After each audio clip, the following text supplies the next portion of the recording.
I'm Brandon Wilson, 29 years old, and growing up as the responsible twin was never easy. While Jessica got away with everything, I was the one who always played by the rules. But nothing prepared me for the day I discovered my parents had emptied my wedding fund for my sister's extravagant celebration. That betrayal led me to cut them off completely. Now, after 2 years of silence, they're suddenly at my doorstep, desperate for my help. Before I tell you how my parents betrayed me, and what happened when they came crawling back, let me know where you're watching from, and don't forget to subscribe to hear more stories about family betrayal that will make your blood boil. Growing up as the responsible twin shaped my entire identity. From the moment Jessica and I could walk and talk, the differences in how our parents treated us became painfully obvious. While Jessica could break a vase playing indoors and get comforted for her tears, I would be lectured about being more careful when I tried to clean up her mess. This pattern continued throughout our childhood. Our birthday parties told the complete story of our family dynamic. For our 10th birthday, Jessica got a massive celebration with a bouncy castle professional entertainer and custom cake. My celebration the following weekend was a simple backyard gathering with just a few friends. When I asked why the difference, my mother simply said, "Jessica just has more friends, honey. We need to accommodate them all."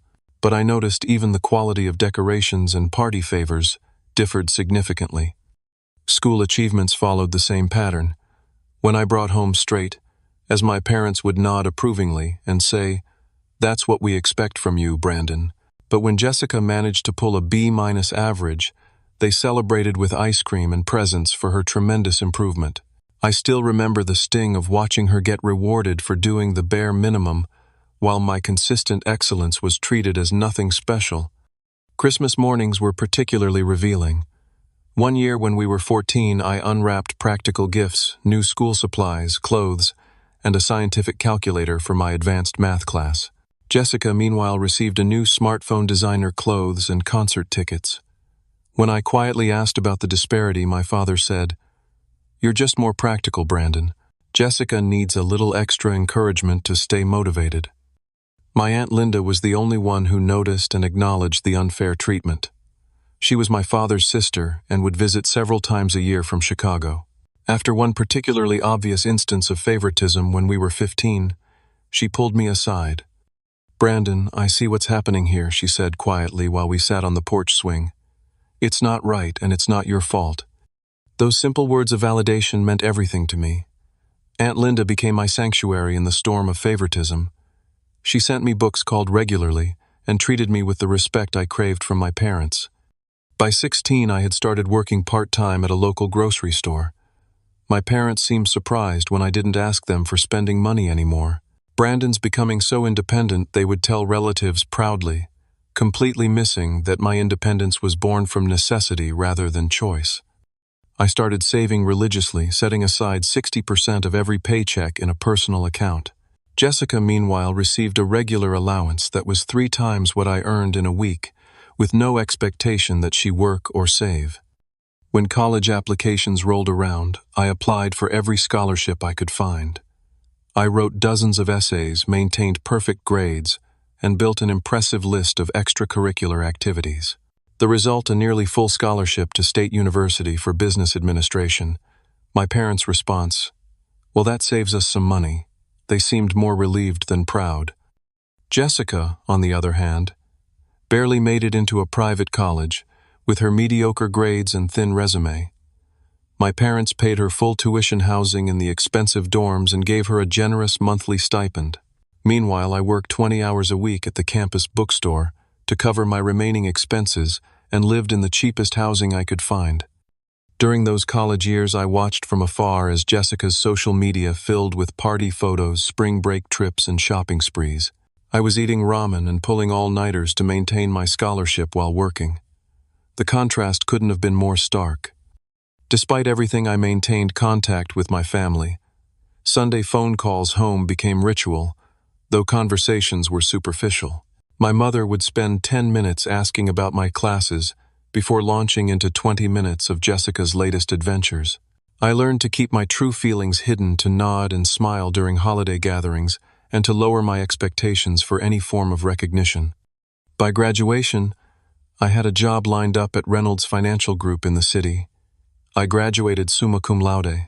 My parents attended the ceremony, but left early to help Jessica move into her new apartment, which they were subsidizing despite her lack of steady employment. I drove myself home alone afterward. As I established my career, the emotional distance between my family and me grew naturally. I visited on major holidays, sent appropriate birthday and Christmas gifts, and maintained the appearance of a relationship, but inside, I was pulling away, building my own life, where I could be valued for who I was, rather than compared to my twin. That strategy served me well until I met Rachel, and suddenly found myself hoping against all evidence and experience that my parents might finally see me. I met Rachel Bennett during a company charity event 3 years after I started at Reynolds Financial. Our firm was organizing a fundraiser for a local children's hospital, and Rachel was the event coordinator assigned by the hospital foundation. From the moment she walked into our planning meeting with her organized binder and confident smile, I was captivated. "So, Brandon Wilson," she said, reading my name tag at the refreshment table afterward. "Your sponsorship proposal was incredibly detailed. I'm impressed." "Thanks," I replied, trying not to spill my coffee. "I like to be thorough." I noticed she smiled. Most corporate sponsors just throw money at us without understanding the details. You actually seem to care about where it goes. That first conversation lasted 45 minutes, and by the end, I had her number and a dinner date for the following Friday. Our relationship progressed naturally and easily, something I wasn't used to after my complicated family dynamics. Rachel was straightforward, honest, and genuinely interested in me. She came from a close-knit family with parents who had been married for 35 years and a younger brother in medical school. 6 months into dating, Rachel invited me to her parents' home for dinner. Michael and Patricia Bennett welcomed me warmly, asking thoughtful questions about my work and interests. When Rachel mentioned my recent promotion, they toasted me with genuine enthusiasm. The contrast to my own family dinners was jarring. "Your parents seem so." Normal, Rachel suggested with a laugh on the drive home. "Interested," I corrected. "In you, in me, in everything. They really listen." Rachel squeezed my hand. "That's what families are supposed to do, Brandon." After 18 months together, I knew Rachel was the one. I planned a proposal at the Botanical Garden, where we'd had our third date, arranging for a photographer to capture the moment when I got down on one knee beside the koi pond. Rachel's tearful yes, and the celebration dinner afterward with her family, remains one of my happiest memories. When I called my parents to share the news, their response was predictably lukewarm. "That's wonderful, honey," my mother said, her tone suggesting she was multitasking during our call. "Have you set a date yet?" "Not yet, Mom. We just got engaged yesterday." "Well, don't wait too long. Good venues book up fast." "Oh, did I tell you Jessica got a promotion at her job? She's taking us out to celebrate this weekend." The conversation quickly shifted to Jessica's accomplishments, and my engagement became a footnote. A week later, Rachel and I visited my parents to introduce her properly. During dinner, I cautiously brought up the wedding fund my parents had mentioned throughout my childhood. "So about the wedding," I began. "I remember you and Dad talking about the savings account you started for Jessica and me when we were born, for our future weddings." My father nodded, swirling his wine. "Yes, we did set something aside. Not a fortune, but it should help with the basics." "That's very generous," Rachel said warmly. "My parents are also offering to help, but every bit makes a difference with wedding costs these days." "Well, we'll need to look at the accounts and see where things stand," my mother said vaguely. "The market hasn't been great lately." I noticed the quick glance between my parents, but didn't think much of it at the time. Over the next few weeks, Rachel and I began preliminary wedding planning. We researched venues, photographers, and caterers. The numbers added up quickly, and while we both had good jobs, we also had student loans and were saving for a house down payment. We met with Rachel's parents, who generously offered to cover the rehearsal dinner and contribute $10,000 toward the reception. "We've been saving since Rachel was little," Patricia explained. "We want your day to be special." "And we don't believe in starting a marriage with wedding debt," Michael added practically. Their generosity moved me deeply. For the first time, I felt hopeful that planning our wedding might actually bring my family closer. Perhaps seeing Rachel's parents' enthusiasm would inspire mine to show more interest. I scheduled a meeting with my parents specifically to discuss wedding plans and finances. Rachel and I arrived with a preliminary budget and timeline for a wedding about a year away. "We're thinking next June," I explained, showing them our spreadsheet. "We found a few venues in our price range." My mother glanced at the paper briefly. "June is so hot. Have you considered October? The foliage would be beautiful." "Actually, Mom, June works better with our work schedules and the honeymoon timing." "Well, you know best," she said dismissively. "Oh, before I forget, Jessica called earlier. She's been seeing someone new. His name is Nathan Campbell, and he's in real estate development. Very successful." And just like that, the conversation shifted to Jessica's new relationship. My wedding plans were shelved for stories about Nathan's luxury condo and recent trip to Europe. 3 months later, just as Rachel and I put a deposit on our venue, Jessica announced her engagement to Nathan after dating him for only 6 months. My parents' reaction was immediate and overwhelming. "We're so thrilled," my mother gushed during our weekly call. "Nathan proposed at sunset on a yacht he chartered. The ring is absolutely stunning, 3 carats at least." "That's fast," I observed cautiously. "They haven't been together very long." "When you know," my father chimed in from the extension. "They want to get married quickly this summer. They found the perfect venue, that new luxury hotel downtown." "This summer," I repeated. "That's only 4 months away, and it's before our wedding." "Well, the hotel had a cancellation, so they got a fantastic rate," my mother explained. Though the idea of anything at that hotel being affordable seemed dubious. Sometimes things just fall into place perfectly. Over the next few weeks, my parents became completely absorbed in Jessica's wedding plans. Our Sunday calls were now entirely about her venue, her dress fittings, her elaborate flower arrangements. When I tried to discuss details of my own wedding, they would listen distractedly before returning to the topic of Jessica's rapidly approaching celebration. Rachel noticed their disinterest immediately. "They seem very focused on Jessica's wedding," she observed kindly, after one particularly frustrating phone call.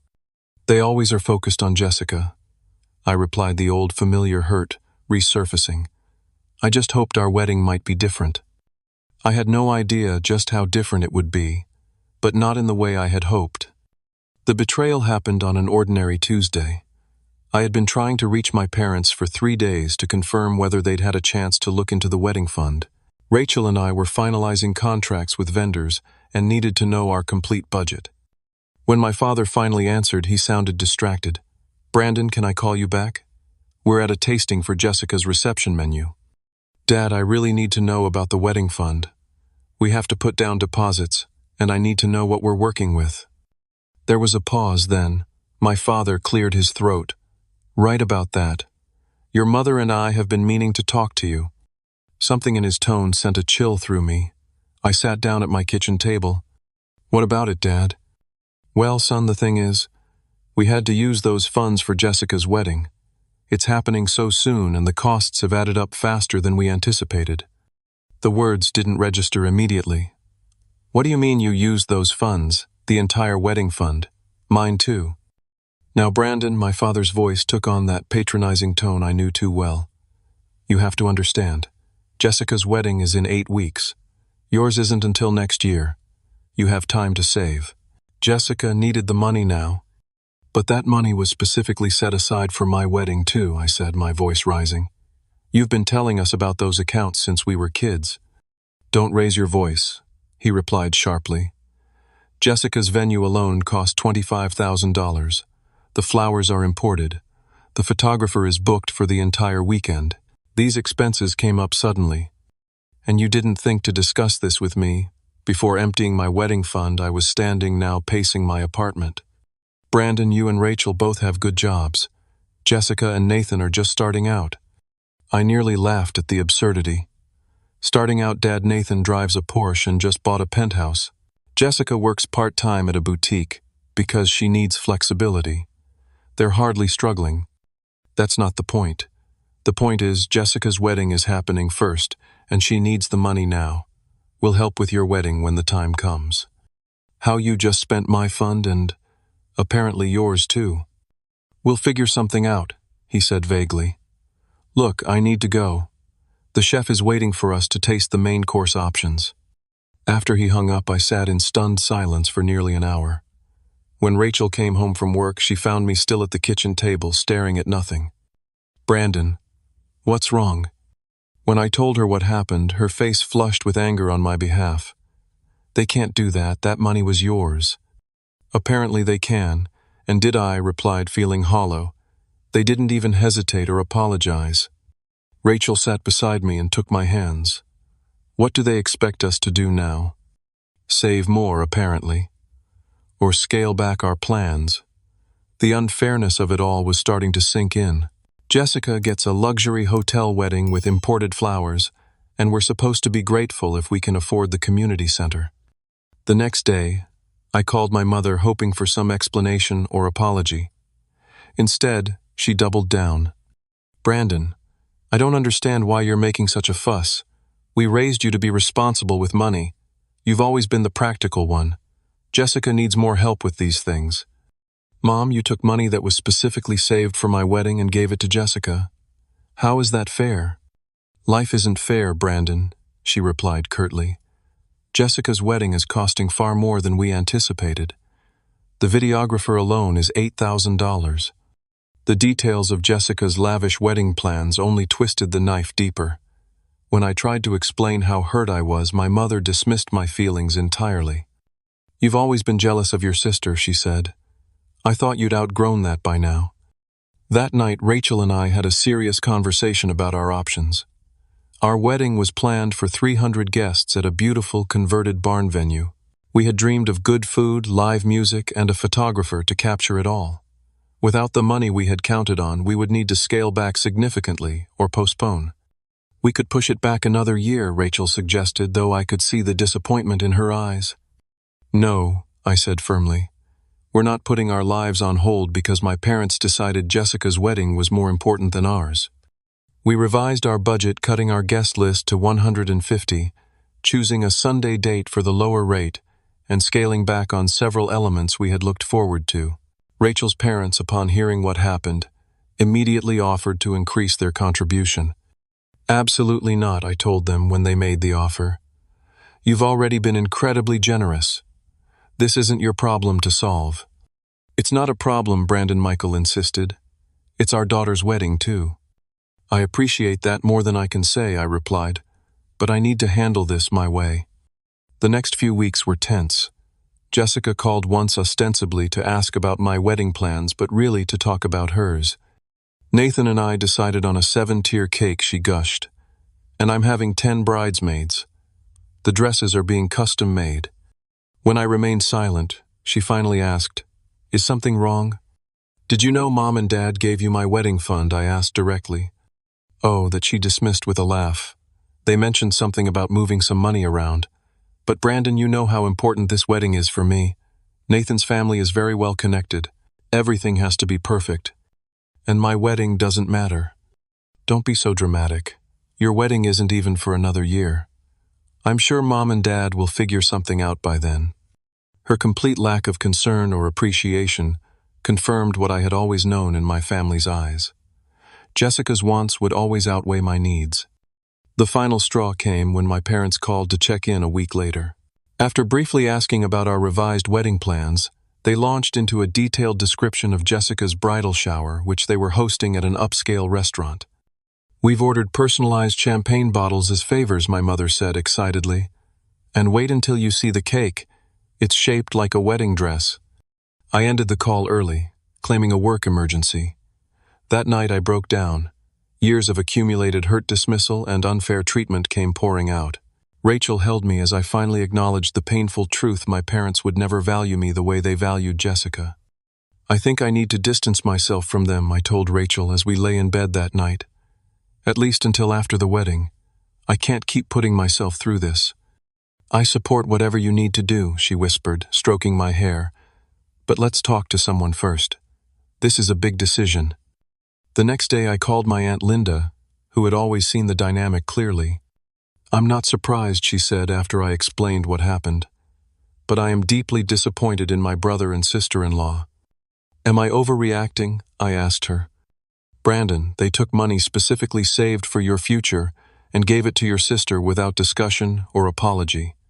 That's not parenting, that's favoritism, and it's wrong."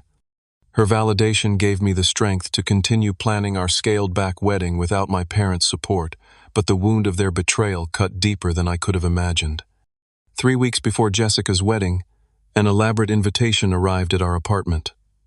The heavyweight cream cardstock came in a box with fresh rose petals and a small bottle of champagne. The invitation itself was letter-pressed in gold foil announcing the union of Jessica Wilson and Nathan Campbell at the Grand Imperial Hotel, with a black tie reception to follow. A handwritten note from Jessica was tucked inside. "Can't wait for you to see how amazing everything will be. Hope you can make it work." The casual reference to making it work after they had literally taken my wedding fund to finance their extravagance made my blood boil. I dropped the invitation on the counter and walked away. "Are we going?" Rachel asked that evening. "I don't know," I admitted. "Part of me wants to skip it entirely." "What would that accomplish?" she asked gently. "It would show them they can't treat me like this and expect everything to be normal." Rachel sat beside me on the couch. "I understand that feeling, but will skipping your sister's wedding make you feel better in the long run?" I called my best friend Tyler for advice. We'd been friends since college, and he knew all about my family situation. "Dude, I wouldn't blame you if you blew it off," he said. "What they did was seriously messed up. But it's your sister's wedding. Not going is the nuclear option. You can't take it back." After much deliberation, Rachel and I decided to attend. We would go to the ceremony and reception, be civil, and leave early. I wouldn't make a scene at Jessica's wedding, but I also wouldn't pretend everything was fine. The day of the wedding arrived, a perfect June Saturday. The Grand Imperial Hotel was the most exclusive venue in the city, with crystal chandeliers, marble floors, and a grand ballroom that could accommodate 500 guests. As Rachel and I entered, I couldn't help calculating the cost of everything I saw. The ceremony space featured an elevated platform with a custom-built floral arch that must have cost thousands. Each row of chairs had elaborate flower arrangements tied with silk ribbons. A string quartet played softly as guests were seated. My parents greeted us briefly in the lobby. My mother looked stunning in an obviously new designer dress, while my father wore a tuxedo that I suspected had been purchased rather than rented. "Brandon, Rachel, so glad you could make it," my mother said, air-kissing our cheeks. "We're about to start the family photos. Brandon, come with me." I participated robotically in the photos, smiling when directed, standing where positioned. Jessica looked radiant in a custom gown that featured hand-sewn crystals and a cathedral-length train. I overheard the photographer mention that they had been flown in from New York specifically for the wedding. During the ceremony, I watched my parents beam with pride as they walked Jessica down the aisle. The officiant spoke about the couple's whirlwind romance and destined meeting. I felt Rachel squeeze my hand supportively throughout. The reception that followed was even more extravagant than the ceremony. The cocktail hour featured ice sculptures, a raw bar, and servers circulating with trays of expensive champagne. The ballroom had been transformed with ceiling installations of crystal and flowers, custom lighting and table settings that included gold-rimmed china and personalized menu cards. Rachel and I were seated at a table far from the main wedding party with distant cousins and Jessica's former co-workers. I noticed my Aunt Linda had been similarly relegated to a back table. "This is quite the production," Linda said when she stopped by our table. "I guess we know where your wedding fund went." Dinner was a 5-course meal with wine pairings. As I picked at my lobster tail, I overheard my father talking loudly at a nearby table. "We spared no expense," he was saying proudly. "Jessica deserves the very best, and we made sure she got it." The comment might have been innocuous if I hadn't known the truth that they had taken my wedding fund to finance this extravaganza. The breaking point came during the toasts. My father stood champagne in hand and tapped his glass for attention. "From the day Jessica was born," he began, "we knew she was special. She has always been our shining star, lighting up every room she enters." He continued detailing Jessica's accomplishments and qualities while I sat invisible as always. And now she's found Nathan, a man worthy of her brightness. We couldn't be prouder of our beautiful daughter today. We've given her everything we possibly could to make this day perfect because nothing is too good for our princess. The crowd applauded as my father raised his glass. To Jessica and Nathan, I set my napkin on the table and stood quietly. Rachel looked at me questioningly. "I need some air," I whispered. Outside in the hotel garden, I finally let myself feel the full weight of the injustice. My parents hadn't just taken my money, they had once again made it abundantly clear where their priorities lay. I would always be an afterthought. Rachel found me sitting on a stone bench near a fountain. "Are you okay?" she asked, though we both knew the answer. "I can't do this anymore," I said quietly. "I can't keep pretending that it doesn't hurt when they treat me like I don't matter." "I know," she said, sitting beside me. "I think I need to cut contact with them, at least for a while. I need to focus on us, on our future, without this constant reminder that I'll never be good enough." Rachel nodded.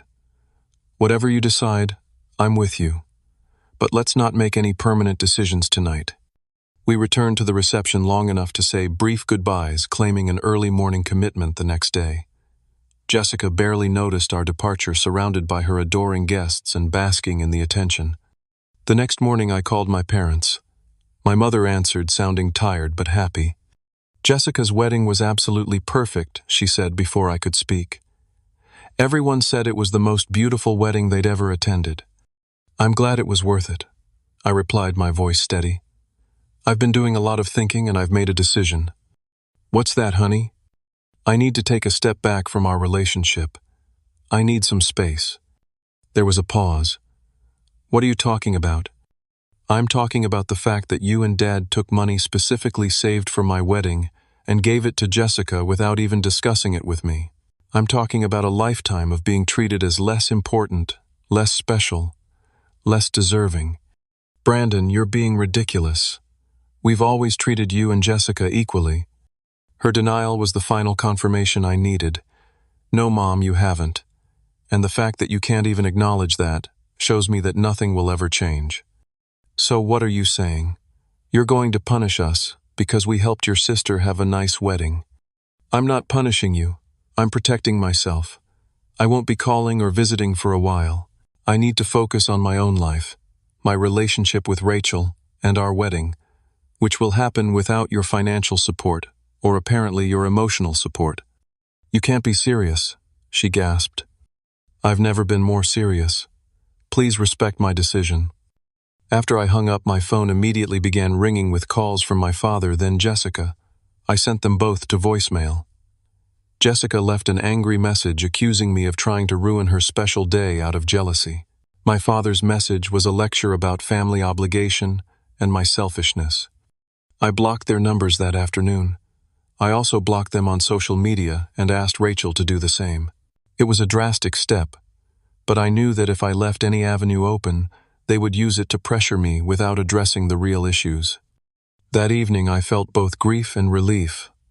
I was mourning the family relationship I had always wanted but never had, while simultaneously freeing myself from the constant disappointment of hoping for change that would never come.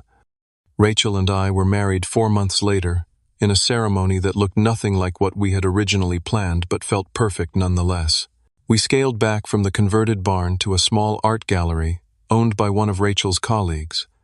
Instead of 300 guests, we invited 70 people who truly cared about us. Rachel's parents hosted the rehearsal dinner at their home, cooking their famous lasagna and garlic bread. On our wedding morning, I received a small package from Aunt Linda.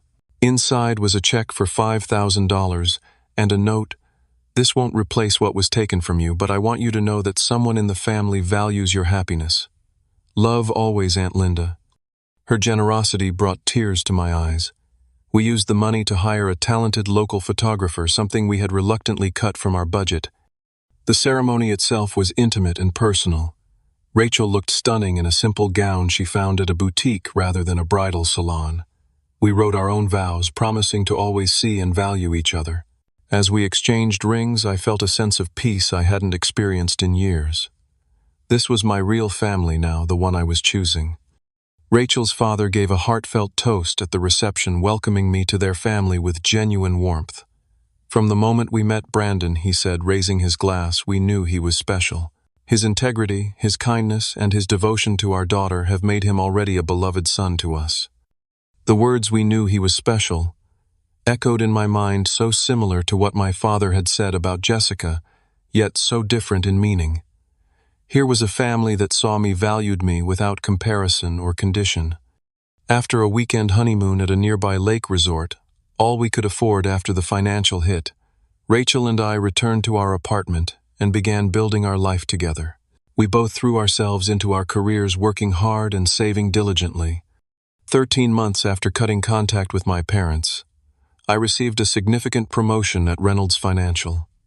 Marcus Reynolds, the founder and CEO, called me into his office personally to deliver the news. "Brandon, your work on the Westfield account was exceptional," he said. "We're promoting you to senior financial advisor with a team of your own." The promotion came with a substantial salary increase and a larger office. Rachel surprised me with a celebratory dinner at home, complete with champagne and my favorite meal. "I'm so proud of you," she said, raising her glass. "You've accomplished this on your own merit with no help or connections." 6 months later, we had saved enough for a down payment on a small 2-bedroom house in a neighborhood with good schools. It wasn't luxurious, but it was ours, and we spent weekends painting walls and planting a garden, making it truly our home. During this time, my parents made occasional attempts to re-establish contact. There were voicemails from unknown numbers that I recognized as their voices. Christmas and birthday cards arrived, addressed in my mother's distinctive handwriting. I returned them unopened. Twice they appeared at our apartment building, but we had already moved. Aunt Linda kept me updated on family matters, respecting my boundaries, while ensuring I wasn't completely in the dark. "Your parents talk about you often," she told me during one of our monthly phone calls. "They show your old photos to friends and brag about your job in finance. But they still don't acknowledge what they did wrong." "No," she admitted. "They say you're being stubborn and holding a grudge. Jessica and Nathan bought a bigger house, by the way. Your parents co-signed the mortgage." I wasn't surprised. The pattern continued even in my absence. 18 months after our wedding, Rachel shared life-changing news. She was pregnant. We celebrated quietly, treasuring this new chapter between just the two of us, before sharing the news with her family. Patricia and Michael were ecstatic about becoming grandparents and immediately began planning a nursery at their house for when the baby visited. As Rachel's pregnancy progressed, we had serious conversations about parenting and family dynamics. "I want our child to always feel valued for who they are," I said, as we assembled the crib in what would become the nursery, "not for what they achieve or how they compare to others." "They will," Rachel assured me. "We'll make sure of it. And if we have more children someday, I want them all to know they're equally loved." Rachel paused, crib instruction manual in hand. "You know, most parents don't have to consciously think about treating their children equally. They just do." "My parents didn't," I replied. "I need to be conscious of it to break that cycle." As we prepared for our baby's arrival, I found myself reflecting on my family of origin more frequently. There were moments when I wondered if I should reach out, if having a grandchild might change the dynamic. But each time I remembered the pattern of behavior that had led to my decision to cut contact. Rachel's parents became our extended family, dropping by with home-cooked meals and baby supplies. Tyler and his wife became regular dinner guests, and my colleague Allison from work became a close friend to both of us. We built a chosen family of people who respected and valued us. Our son Michael, named after Rachel's father, was born in spring. Holding him for the first time, I made a silent promise to always see him for exactly who he was, to celebrate his uniqueness without comparison. For 2 years we lived in peaceful happiness. Michael grew from a newborn to a toddler with Rachel's blue eyes and my curly hair. I received another promotion. Rachel returned to work part-time, finding a balance that worked for our family. The birthday cards from my parents continued to arrive and continued to be returned. Once Jessica sent a baby gift when Michael was born, but there was no note, no acknowledgement of her role in the family rift. I donated the expensive outfit to a women's shelter. During those 2 years I healed. The sharp pain of betrayal gradually dulled to a distant ache. I no longer felt angry when I thought about my parents and Jessica. I felt nothing at all. I had accepted that the family I had been born into was not the family I needed, and I had created that family for myself instead. Then, on an ordinary Sunday afternoon, as Rachel and I played with Michael in our small backyard, the doorbell rang. I opened the front door to find my parents standing on the porch looking almost unrecognizable. My father's hair had gone completely gray, and he had lost weight, his suit hanging loosely on his frame. My mother looked older than her, years with deep lines around her eyes and mouth. Both appeared nervous, a state I had rarely seen them in. "Brandon," my mother said, her voice catching, "please can we talk?" My first instinct was to close the door. 2 years of silence had served me well, but something in their appearance gave me pause. "Now isn't a good time," I said, coldly. "Please, son," my father said, a note of desperation in his voice I'd never heard before. "We wouldn't be here if it wasn't important." Rachel appeared behind me, Michael on her hip. Despite everything they had done, she had always been more forgiving than me. "Why don't we hear what they have to say?" she suggested quietly. "You don't have to decide anything right now." I stepped back reluctantly, allowing them into our home. They entered cautiously like visitors in a foreign country.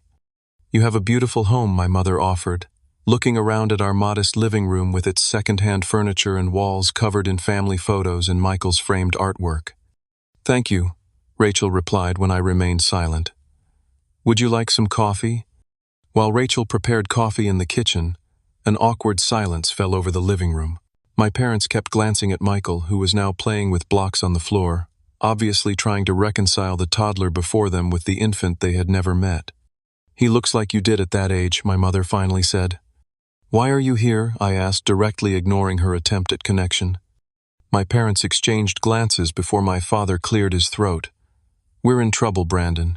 Serious financial trouble." This was not what I had expected. "What kind of trouble?" "We're losing the house," my mother said, her voice breaking. "The bank is foreclosing." "How is that possible?" I asked, genuinely surprised.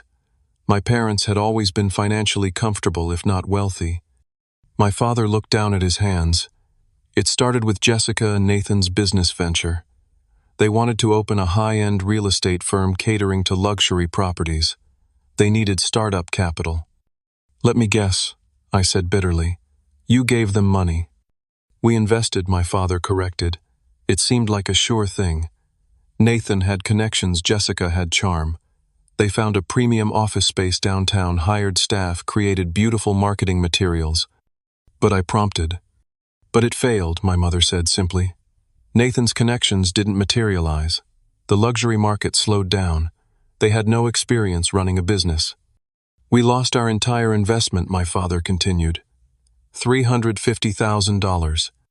The number was staggering. "That's more than your house is worth," I said, doing quick mental math. "We took out a second mortgage," my father admitted. "And when Jessica and Nathan couldn't make their office lease payments, we co-signed for that too."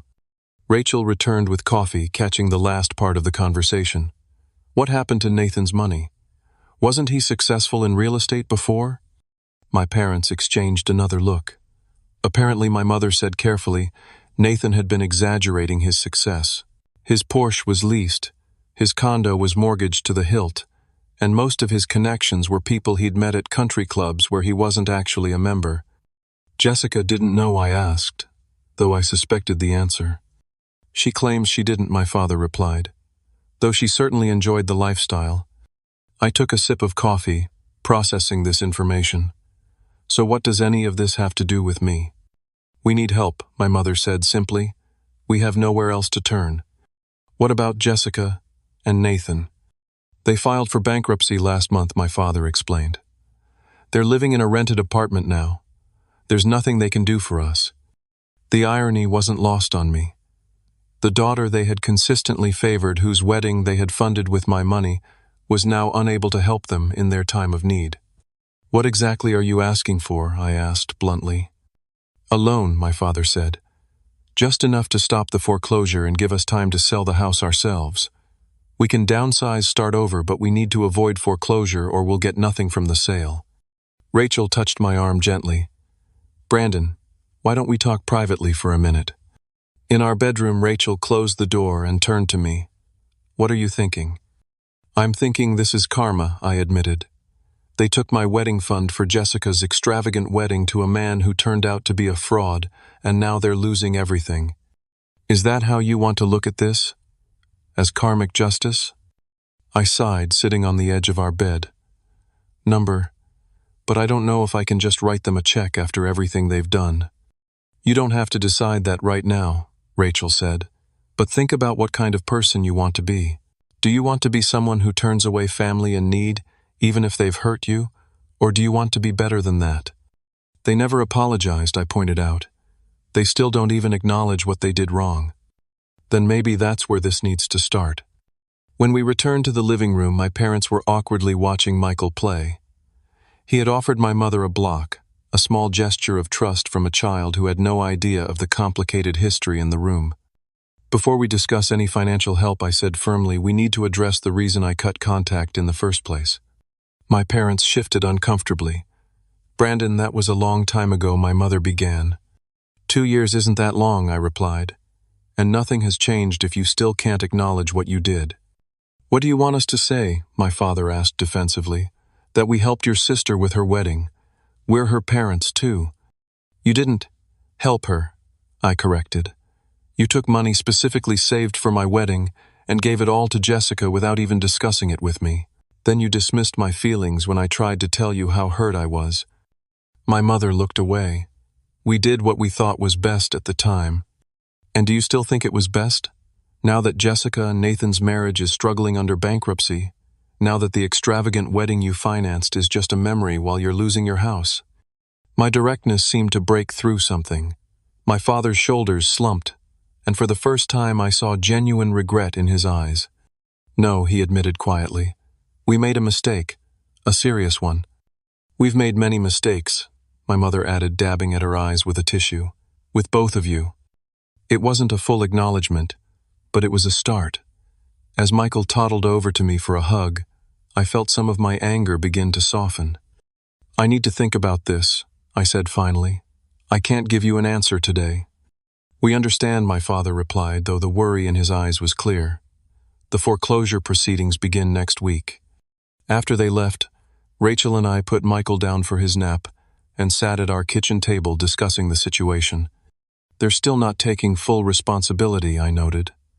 "They acknowledged a mistake, but not the pattern of favoritism that's existed our entire lives." "True," Rachel agreed. "But they're at least admitting they were wrong about the wedding fund. That's something." I thought about what it would mean to help them financially. I had the money. My promotions and careful saving had left us with a healthy emergency fund, but this went beyond dollars and cents. "If I help them without addressing the real issues, nothing will change," I said. "They'll take the money, save their house, and go back to the same patterns." "So, set conditions," Rachel suggested. "Make the loan contingent on family counseling or regular conversations about the favoritism issues." "Do you think they'd actually change after all these years?" Rachel reached for my hand. "I don't know. But I do know that you'll never forgive yourself if you don't at least try to help them. Not because they deserve it, but because of who you are." The next day I called Aunt Linda for her perspective. "They're really in trouble, Brandon," she confirmed. "Robert has aged 10 years in the last 6 months. They're selling furniture and antiques just to keep up with bills." "What about Jessica? Is she helping at all?" Linda's tone hardened. "Jessica is too busy playing victim. She blames Nathan for everything and expects your parents to continue supporting her despite their circumstances." That information helped me make my decision. The following weekend, I invited my parents back to our home, this time with a proposal of my own. My parents arrived punctually, looking even more stressed than before. As we sat in our living room, Michael playing at a friend's house to give us privacy, I presented the terms I had carefully considered. "I'm willing to help," I began, "but I have conditions." My father nodded eagerly. "Anything, Brandon. We're desperate." "First, I'll provide enough money to stop the foreclosure temporarily, but not as a gift. It's a formal loan with a written agreement and repayment terms." Of course, my mother agreed quickly. "Second, you need to sell the house and downsize significantly. I'll help with the difference between what you owe and what you can sell it for, but you need to live within your means going forward." They nodded, though I could see my mother's pain at the thought of leaving her home of 30 years. Third, and this is non-negotiable, we start family counseling, all of us, including Jessica.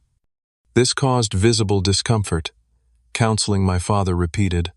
"I don't see how that's necessary for a financial issue." "This isn't just a financial issue," I said firmly. "This is about a lifetime of patterns that need to be addressed if we're going to have any relationship moving forward." "Brandon," my mother began, her tone taking on that familiar, dismissive quality. "No," I interrupted. "This is the condition that matters most to me. We need neutral professional help to work through the favoritism, the unfair treatment, and the betrayal. Without that, any financial help is just enabling more dysfunction." My parents were silent for a long moment. Finally, my father spoke. "We'll do it. All of it. Including getting Jessica to participate in counseling," I pressed. "We'll convince her," my mother promised, though she looked uncertain. "One last thing," I added. "I want a formal acknowledgement in writing of what happened with the wedding fund. Not just that it was a mistake, but the specific details of what was taken from me and why it was wrong." My request clearly made them uncomfortable, but after exchanging glances they agreed. Over the next few weeks we put the plan into action. I worked with a lawyer to draft a loan agreement with reasonable terms. My parents listed their house and found a small 2-bedroom condo they could afford with the proceeds from the sale and a small mortgage. The written acknowledgement was the most difficult part for them. My father sent 3 drafts that minimized or justified their actions before finally producing a straightforward account that read, "We, Robert and Diane Wilson, acknowledge that we withdrew approximately $25,000 from an account specifically designated for Brandon's future wedding expenses. We gave this money to Jessica for her wedding without discussing it with Brandon first. This action was unfair and a betrayal of trust. We deeply regret the hurt this caused and are committed to making amends both financially and emotionally." Seeing those words in black and white provided a validation I hadn't realized I still needed. For the first time, my parents had put in writing what they had done wrong without excuses or deflections. Getting Jessica to agree to family counseling proved challenging. She initially refused, claiming she had nothing to do with the financial situation. It took my parents threatening to cut off the support they were still providing for her to reluctantly agree. Our first counseling session was tense and uncomfortable. Jessica arrived late. My parents were defensive, and I found myself struggling to articulate decades of hurt in a constructive way. The therapist, Dr. Meredith Collins, skillfully guided the conversation toward specific incidents rather than general accusations. "Brandon, can you share a specific memory that illustrates the favoritism you experienced?" she asked. I described the Christmas when I was 14 receiving practical gifts, while Jessica got expensive electronics and concert tickets. "That's such a stupid example," Jessica scoffed. "You liked practical things. You were always so serious." "Jessica, try to listen without responding right away," Dr. Collins suggested. "How do you think Brandon felt in that moment?" "I don't know. Normal. It was just Christmas." "Invisible," I corrected. I felt invisible, and I didn't like practical things more than fun things. I just learned not to ask for what I wouldn't receive. That first session ended with little apparent progress, but as we continued meeting monthly, small breakthroughs began to occur. My mother tearfully acknowledged in our third session that she had always found it easier to connect with Jessica because they were more alike, while my father admitted that he had higher expectations for me because I seemed more capable. "But don't you see," I asked them, "by treating us differently, you created those very differences. Jessica never had to be responsible because you handled everything for her. I had to be responsible because no one was going to rescue me." 6 months into our counseling journey, Jessica had a moment of genuine insight. After Dr. Collins asked her to imagine how she would feel if her future children were treated as differently as we had been, something seemed to click. "I would never do that to my kids," she said then, paused, looking surprised at her own words. I guess Mom and Dad did do that to us, didn't they?" It was a small acknowledgement, but a significant one. For the first time, Jessica seemed to see beyond her own perspective. My parents sold their house and moved into the condo, adjusting to a simpler lifestyle. They stuck to the repayment plan for my loan, sending monthly checks that always arrived on time. These consistent payments represented more than money. They symbolized a commitment to respecting boundaries and keeping promises. Gradually, we began rebuilding a cautious relationship. My parents visited our home for dinner, occasionally getting to know their grandson, Michael. These visits were initially awkward but became more natural over time. I noticed my father making a conscious effort to ask about my work and interests, while my mother took genuine delight in Michael without comparing him to other children. A year after they had shown up on our doorstep, desperate for help, we celebrated Michael's 3rd birthday with a small family gathering. As I watched my parents singing Happy Birthday with genuine joy, I realized how much had changed. "They're really trying," Rachel observed as we cleaned up after the party. "They are," I agreed. "It's not perfect, but it's progress." Jessica's journey was more complicated. Her marriage to Nathan ended in divorce, and she moved into a 1-bedroom apartment, working full-time for the first time in her adult life.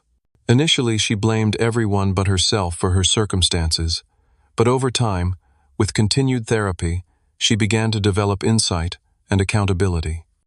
"I never learned how to stand on my own," she admitted during a rare moment of vulnerability when we met for coffee. "Mom and Dad always fixed everything for me. I never had to face consequences." "It's not too late to learn," I told her. "I think that's what growing up actually means." Our relationship remained delicate, but we were at least able to be in the same room without tension. When Jessica met a new man, a teacher named David, who was kind but firmly grounded, I noticed how different her approach to the relationship was. She paid her own way, discussed future plans realistically, and seemed to value substance over flash. The most profound changes, however, were within myself. The process of setting boundaries, requiring accountability, and gradually reopening the door to relationship had given me a sense of agency I'd never fully experienced before. I was no longer the passive recipient of unfair treatment. I was actively shaping the terms of our family dynamic. When Rachel became pregnant with our 2nd child, I felt none of the anxiety I had experienced the first time about patterns repeating. I knew now that cycles could be broken, that awareness and intention could create new patterns. At a family dinner celebrating the news of our coming baby, my father raised his glass for a toast. To Brandon and Rachel, he said, his voice thick with emotion, "Thank you for giving us a second chance we didn't deserve. The strength and integrity you've shown have taught us what real family means." It wasn't perfect. Old habits occasionally resurfaced, and we continued to need our monthly sessions with Dr. Collins to navigate difficult moments. But slowly, steadily, we were building something new from the ruins of what had been broken. As I look back on this journey, I realized that cutting my parents off wasn't the end I had imagined it to be. It was a necessary pause, a boundary that created space for genuine change. True family isn't about unconditional tolerance of mistreatment. It's about creating conditions where respect and love can flourish. My story isn't about perfect resolution or fairy tale endings. It's about the messy, ongoing work of healing family wounds and the courage to demand better while remaining open to growth both in others and in ourselves. What about you? Have you ever had to set difficult boundaries with family members who hurt you? How did you balance self-protection with the possibility of reconciliation? Share your experiences in the comments below. And if this story resonated with you, please like, subscribe, and share it with someone who might need to hear that standing up for yourself doesn't mean giving up on family forever. Sometimes it's the only way to build a healthier family in the end. Thank you for listening to my story, and remember that your worth is never determined by how others treat you, but by how you choose to treat yourself and those you love.